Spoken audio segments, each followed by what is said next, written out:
basics. Visual Studio Code is a powerful editor for writing code, managing projects, debugging, and working with different development tools from one place. So let's get started. First, open VS Code and choose a folder to use as your workspace.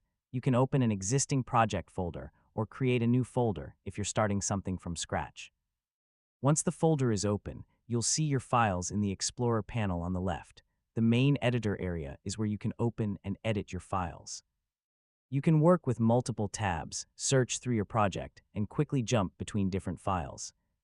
If you make changes, save them regularly, although VS Code can also be configured to save automatically.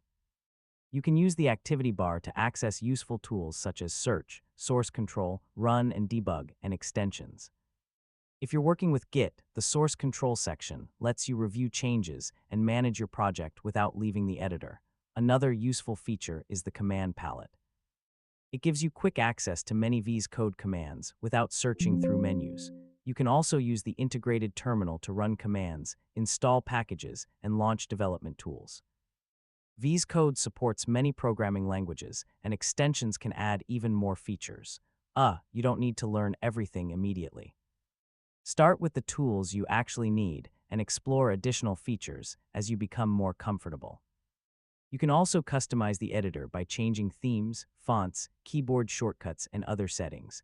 Over time, these small adjustments can make your workflow much faster and more comfortable. And that's how to use VS Code. Once you understand the basic interface, files, extensions, terminal, and project tools, you'll have a solid foundation for working on your projects. Thanks for watching, and I'll catch you in the next one.